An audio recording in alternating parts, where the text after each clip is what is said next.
Bonjour à tous, j'espère que vous allez bien. Aujourd'hui je reviens pour un point lecture. J'ai quelques romans à vous parler. Pour ceux qui suivent mes vlogs, vous avez déjà dû avoir les avis. Mais pour ceux qui ne les suivent pas, parce qu'ils préfèrent que les points lecture, je me suis dit que je ferais quand même un point lecture. Et ouais, je suis trop sympa. Donc on va découvrir, enfin vous allez découvrir mon avis sur le roman de La Sœur du Soleil de Lucinda Riley, de la saga des 7 sœurs.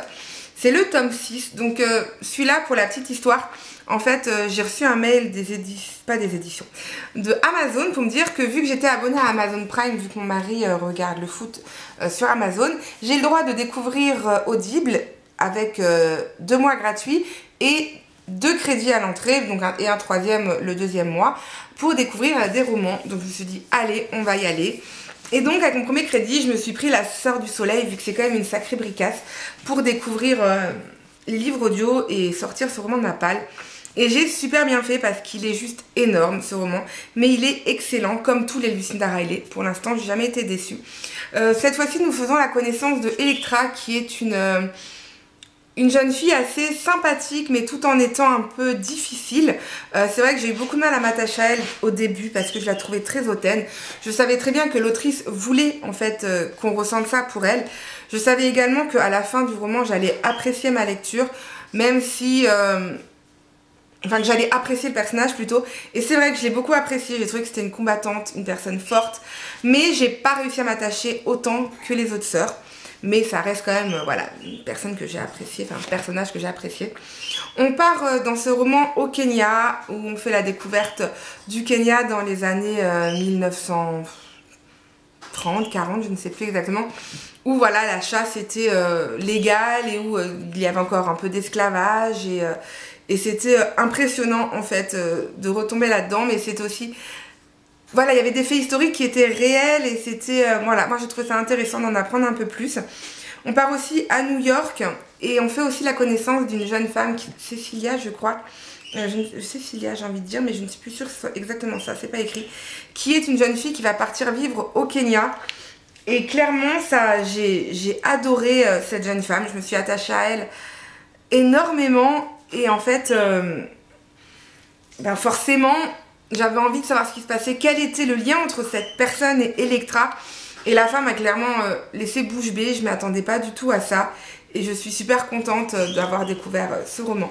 Pour moi, c'est une saga qu'il faut que vous découvriez absolument parce que, enfin, seulement si vous aimez les secrets de famille et le contemporain. Il faut savoir que vu qu'il y a autant de pages, il y a beaucoup d'histoires, mais il y a aussi beaucoup de descriptions et certains moments peuvent paraître un petit peu longs. Et c'est vrai que le début m'a paru un petit peu long, mais c'est la touche de l'autrice en fait. Elle fait toujours des romans longs avec des descriptions qui ne peuvent pas en finir. Mais voilà, moi en tout cas celui-là j'ai beaucoup aimé. On parle, je sais plus si je vous l'ai dit parce que c'est la 3e fois que je refais cette vidéo. Mais il est question de drogue, d'argent, de plein de choses d'actualité également. Enfin voilà, elle a vraiment réussi à mêler le présent et le passé, à mettre des liens très forts, à mettre des sujets d'actualité, à faire que ce roman soit poignant et beau. Enfin voilà, en 2 minutes c'est compliqué de vous parler de ce roman, mais moi j'ai beaucoup aimé et je suis contente de l'avoir écouté parce que c'est vrai que les bricasses, moi ça me fait toujours peur et c'est pour ça qu'il est dans ma palle depuis sa sortie, donc ça fait 2 ans qu'il était dans ma palle. Et je regrette pas du tout de l'avoir découvert. La fin, c'est clairement, ça m'a laissé bouche bée, vraiment. Je m'attendais pas du tout à ça. J'ai même écouté la fin en me disant, mais est-ce que c'est fini ou pas? Et quand je suis arrivée au remerciement, je me suis dit, ah ouais, là, faut que je lise le tome 7 obligatoirement. Je l'ai également dans ma palle et je pense le lire également en livre audio. Et waouh, quoi, je m'y attendais pas. Pour ceux qui veulent le lire en livre audio, il dure à peu près 18h30. Avec les remerciements et tout compris, mais moi je les ai pas vus passer. J'écoutais en faisant le ménage, j'écoutais en allant chercher mon fils à l'école, j'avais les écouteurs tout le temps sur moi. Même mon mari, quand j'allais me coucher j'avais des écouteurs, enfin j'étais prise dans cette histoire. Même mon mari au bout d'un moment m'a dit ouh, au cas où on est là. Et voilà, moi j'ai adoré, vraiment. Ensuite j'ai lu L'accompagnateur de Sébastien Fitzek aux éditions L'Archipel. J'aime beaucoup Sébastien Fitzek, je lis rarement des thrillers, mais cet auteur je l'aime beaucoup. Après il faut savoir que c'est assez sanglant quand même, on a des scènes un petit peu waouh, on ne se les imagine pas, en fait dès le début, hein, dès les 3 premières pages, on est ok, qu'est-ce qui nous attend? Et après, notre cerveau, il est retourné du début à la fin. Moi, je l'ai dévoré. Vraiment, j'ai bouffé ce roman. Je voulais pas le lire quand mon mari était pas là le soir, mais c'était impossible de le lâcher. Et en fait, la fin, elle m'a... Waouh, j'étais mais en me disant, mais c'est pas possible que... Je m'en suis doutée. En fait, au bout d'un moment, je me suis doutée du meurtrier. J'avais raison. Mais je m'attendais pas du tout à cette fin, à ce retournement et à tout ça. Je m'y attendais pas. Et voilà, j'ai adoré. C'était un petit livre, hein, enfin un petit livre. Il fait quand même dans les 300 pages, si je dis pas de bêtises, 350 pages. Mais je l'ai lu tellement rapidement que voilà, c'est un psycho-thriller. Effectivement, mon cerveau, il a été retourné, mais dans tous les sens. À chaque chapitre, eh ben, on est obligé de le continuer parce qu'on ne sait pas ce qui va se passer. Enfin, l'auteur, il a su vraiment faire en sorte de tout relier à la fin. Et toutes les questions que je me posais, ben, il y a eu une réponse. Et en fait, c'était tellement au début décousu que je me suis dit, mais en fait, il va nous emmener où l'auteur? Et à la fin, il a réussi à nous coudre carrément un plaid entier, voire un plaid pour 2 personnes, tellement tout a été remis les uns sur les autres, tout ce qu'on s'était imaginé, tous les retournements, le cerveau. Enfin, j'ai fini ce livre, j'y ai pensé encore pendant 2 jours. C'est très rare qu'un roman me fasse ça. En général, je le fais, mais je me dis, ouais, c'était super sympa. De temps en temps, j'y pense un peu, mais...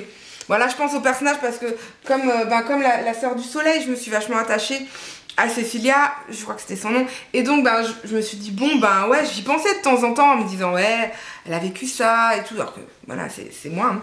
Mais alors celui-là, j'y ai clairement pensé pendant 2 jours, en me disant, non mais en fait, il y a eu ça, et... non mais, ouais, en fait, j'étais complètement retournée, et donc je vous le conseille à 1000%, si vous aimez avoir le cerveau retourné, si vous aimez les thrillers un peu sanglants, attention, je vous le conseille. Voilà, il faut vraiment le découvrir, moi j'ai adoré. J'avais lu d'autres romans de lui, mais pour l'instant, c'est mon préféré de cet auteur. Ensuite, j'ai écouté encore. Ouais, cette mois-ci, j'ai beaucoup triché parce que je l'explique dans mon vlog, mais j'ai fait des marchés de Noël. J'ai beaucoup cousu pour pouvoir vendre au marché de Noël. Et donc, bah, j'avais pas le temps de lire, mais j'avais le temps d'écouter des romans. Et bah, tant mieux. J'ai aussi sorti ce roman de ma palle, Les Oubliés du Dimanche, de Valérie Perrin, que j'ai beaucoup aimé. C'est un roman qui en fait je m'attendais pas à ça. Au début j'entendais beaucoup de bien de ce roman, mais je vous parle de fait à longtemps parce que ce livre est dans ma palle depuis belle lurette, on va dire. Et en fait c'est une jeune fille qui travaille dans une maison de retraite, Justine.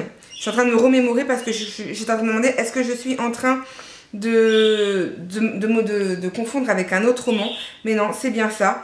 Donc c'est l'histoire de Justine qui a 20 ans, qui travaille dans une maison de retraite. Elle a la joie de vivre, elle est toute mignonne et elle connaît la vie de chaque résident, mais sa préférée c'est Hélène, cette jeune femme cette presque centenaire, pardon, qui ne parle presque pas. Et un jour, Julien, je crois qu'il s'appelle Julien, je crois, qui est le petit-fils de Hélène, lui dit qu'il aimerait bien connaître la vie de Hélène, mais elle ne lui parle jamais. Et Justine lui dit, bah écoutez, moi je peux écrire ce qu'elle me dit, parce qu'elle me raconte souvent sa vie, et donc je vais vous écrire les brèves passages qu'elle fait. Et au final, elle décide de faire limite un roman pour raconter la vie de Hélène.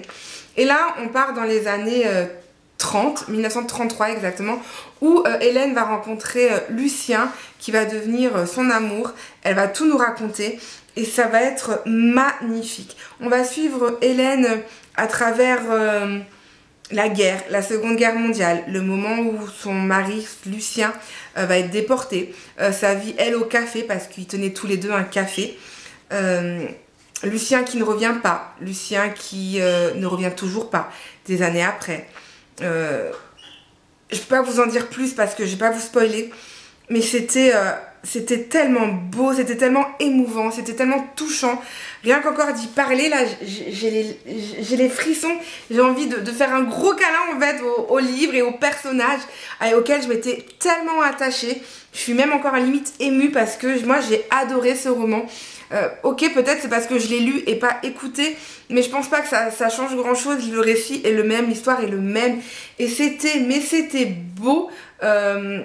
On parle de trahison, de Gestapo, d'amour, mais l'amour tellement vrai, alors que voilà, il y a plusieurs amours, c'est touchant en fait. Il y a des petits rebondissements, on peut que lire ce roman, et pareil, je n'ai pas lâché mes écouteurs parce que j'étais clairement accro, vraiment. Je vous le conseille, mais à 1 million %. C'est mon petit coup de cœur du moment. Et j'ai encore le temps de vous parler d'un autre roman que j'ai aussi écouté. Ouais, j'en ai lu qu'un et j'en ai écouté 3. Qui est La Maison de l'Orchidée de Lucinda Riley. C'est pareil, c'est une belle brique. D'où le fait que j'ai voulu le lire. Et je vous ai dit des conneries. Mon premier crédit c'était pour lui, le deuxième c'était pour la saga des 7 sœurs. Donc là, on fait la connaissance de Julia qui en fait a vécu dans un manoir en fait qui s'appelle Wharton Park. Elle va, cette pauvre Julia, avoir, on vous l'apprendra au fur de la lecture, donc je vous le dis pas maintenant, avoir sa vie qui va être complètement basculée. C'était une très grande pianiste qui avait tout pour être heureuse, et malheureusement il va y avoir un événement tragique dans sa vie qui va faire qu'elle va décider d'aller vivre dans sa maison secondaire qui est dans la région du Norfolk, voilà. Et en fait, elle va, de fil en aiguille, en fait, il va y avoir une vente aux enchères, enfin une vente dans la maison familiale du Wharton Park, où donc elle décide d'y aller. Et là, elle va faire la connaissance de l'héritier de Wharton Park. Et au final, elle va se rendre compte qu'il y a beaucoup de secrets dans ce lieu. Elle va découvrir un journal intime qui, en fait, lors de... Comment vous expliquer? On va recommencer dès le début. En fait, il faut savoir que Julia, ses grands-parents, ils avaient une maison et ils s'occupaient de la serre, voilà, de Wharton Park. Et un jour, eh ben, ils vont décider de refaire cette serre, cette petite maison, et ils vont découvrir une boîte. Et dans cette boîte, il y a un journal intime et qui revient à Julia. Julia va décider de le lire et elle va se rendre compte qu'elle ne sait pas tout de sa vie, loin de là. Énormément de secrets ont été cachés. On découvre au fil du temps ce roman. J'ai beaucoup apprécié. Après, il y a des moments où quand ils partent en Thaïlande et tout, j'ai vraiment moyennement aimé. J'ai trouvé que c'était trop de descriptions. Donc là, ça m'a un petit peu ennuyée. J'étais vraiment contente de plutôt l'écouter que de le lire. Mais ensuite, ça va aller de rebondissement en rebondissement, de secret en secret. Pareil, du présent, du passé. Moi, je me suis énormément attachée à Julia. Ce qu'elle a vécu est tellement tragique.